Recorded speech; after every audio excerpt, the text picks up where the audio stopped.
এই নতুন দোতলা স্কুলটার পাশাপাশি আমরা একটা নতুন কূপও তৈরি করেছি, যেটা রয়েছে সোলার প্যানেল, তার সাথে একটা ট্যাঙ্ক যেখানে জল রাখা যাবে। আর এই জলটা শুধুমাত্র স্কুলের জন্য নয়, বরং বহু মানুষের জন্য যারা এই চারপাশের গ্রামে বসবাস করে। আমরা শুধুমাত্র এখানে স্কুল তৈরি করতে আসিনি, বরং এখানকার মানুষের জীবনধারাতেও পরিবর্তন আনতে এসেছি। ওদের একটা সুরক্ষিত স্কুল গড়ে দেওয়ার অর্থ হলো শিশু শ্রমের হাত থেকে ওদেরকে মুক্ত করা। ফেস্টিভ্যালস কৃষকদের সম্মানজনক পারিশ্রমিক দেয়, যাতে ওরা ভালোভাবে বাঁচতে পারে। আর শিশু শ্রমের বিরুদ্ধে আমাদের লড়াই অব্যাহত থাকবে। আর সেই জন্য আমি 11টা ভিন্ন কমিউনিটির বাচ্চাদের জন্য স্কুল তৈরি করছি ঘানায়। Thank you.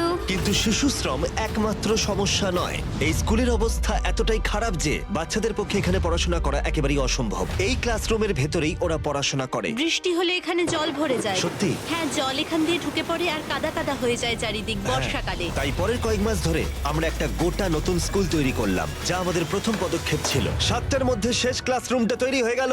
দেখা যাক বাচ্চাদের এখন কেমন লাগে। ভেতরে এসো। মিথ্যে বলবো না, টিচাররা ওদেরকে ভেতরে ঢুকতে দেয়নি। এই প্রথমবার ওরা ভেতরে ঢুকে দেখতে চলেছে। মনে হচ্ছে ওদের নতুন ক্লাসরুম খুব ভালো লেগেছে। ওদের এই স্কুলটা খুবই ভালো লেগেছে, সেই জন্যই আমরা এই ভিডিওটা তৈরি করছি।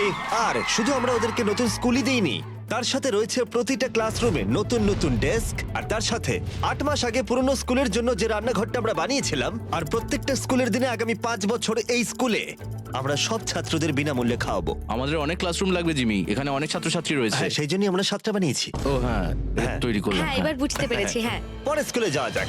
এটা একটা স্কুল ফিডিং প্রোগ্রাম যা আমরা 1 বছর আগে শুরু করেছিলাম। আর সেখানেই আমরা 1 বছর পরে এসেছি। আর এখানে এখনো লাঞ্চের ব্যবস্থা রয়েছে। প্রতিটা স্কুলের দিনেই বাচ্চারা ফ্রি লাঞ্চ পায়। আর আমাদের মিল প্রোগ্রামের জন্য স্কুলের উপস্থিতির হার 10% বেড়ে গেছে। আর ওই ভিডিওতে যখন আমি এই ক্লাসরুমগুলোকে দেখেছিলাম, আমি ভেবেছিলাম কিছু একটা করতে হবে। আর সেই জন্যই আমরা ওদেরকে উপহার দিয়েছি একটা একদম নতুন স্কুল। আর আমরা এদের জন্য শুধুমাত্র একটা ক্লাসরুম বানাইনি, 2টো ক্লাসরুম নয়, 3টে ক্লাসরুমও নয়, আমরা ওদের জন্য বানিয়েছি 10টা ক্লাসরুম। আর এই 10টা মিলে তৈরি হচ্ছে একটা স্কুল। এরকম 10টা স্কুল আমরা বানাবো এই ভিডিওতে। দেখা যাক বাচ্চাদের কেমন লাগে। তোমরা নতুন ক্লাসরুম দেখতে তৈরি? চলে এসো আমার সাথে। চলো চলো সবাই। দেখো ওরা নতুন ক্লাসরুম দেখার জন্য কতটা এক্সাইটেড। নতুন ক্লাসরুম, নতুন ক্লাসরুম। ওরা আমার হাত ধরে আছে। ভেতরে এসো।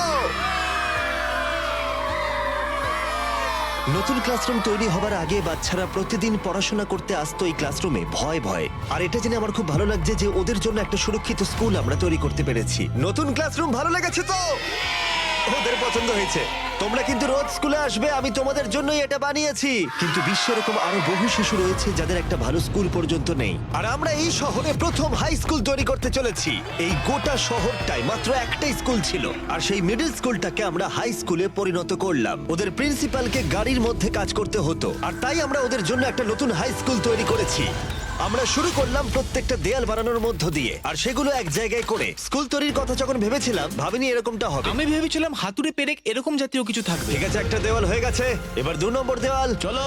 এই তো খুব ভালো। 3 নম্বর দেয়াল। এই স্কুলটা খুবই তাড়াতাড়ি তৈরি হচ্ছিল, মানে এটা শুধু আউটলাইন। এখন এতে সিমেন্ট ঢালা বাকি রয়েছে।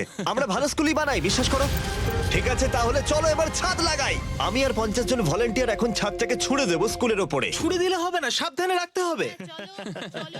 হ্যাঁ, তুমি ভালোই বলেছো। Thanks. হ্যাঁ, ভালো। ও এবার তোলা হচ্ছে। ও ও ঠিক আছে, আমি তো হাতই পাচ্ছি না। নয়। চলো চলো চলো, তোলো তোলো তোলো। হ্যাঁ, এই তো খুব ভালো। তোমরা যেমনটা দেখতে পাচ্ছ, অর্ধেক ছাদ লাগানো হয়ে গেছে। এবার ওদিকটা তোলা হবে। মনে হচ্ছে যেন এখন আমরা যুদ্ধে যাব। তুলছি আমরা, তৈরি তো? ও মাই গড, এটা তো খুবই ভারী ভাই। দ্বিতীয় ছাদটা উঠে আমরা গেছে। পেরেছি। এই নেক্সট জেন বিল্ডিং মেটেরিয়ালগুলোর মধ্যে সিমেন্ট ভরা হবে, যাতে এই স্কুল বিল্ডিংগুলো বহু বছর ধরে টিকে থাকতে পারে। আর যখন ছেলেরা সিমেন্ট দিয়ে দেয়ালগুলো মজবুত করছিল, তখন এই স্কুলের সবচেয়ে গুরুত্বপূর্ণ অংশের জন্য একটা সারপ্রাইজ আমরা রেখেছিলাম। তুমি এদের পুরনো স্কুলের প্রিন্সিপাল, এবং আমি শুনেছি গত 1 যুগ ধরে তুমি গাড়িতেই সব অফিসিয়াল কাজ করো। হ্যাঁ, আমাকে আমার গাড়িতেই কাজ করতে হয়, কারণ আমার নিজের কোনো অফিস নেই। আর তাই আমরা ঠিক স্কুলের পাশেই ওর জন্য একটা নতুন অফিস বানিয়েছি। এটা তোমার নতুন আরে, অফিস। অনেক অনেক ধন্যবাদ। ও মাই গড, আমি মনে হচ্ছে এবার কেঁদে ফেলবো।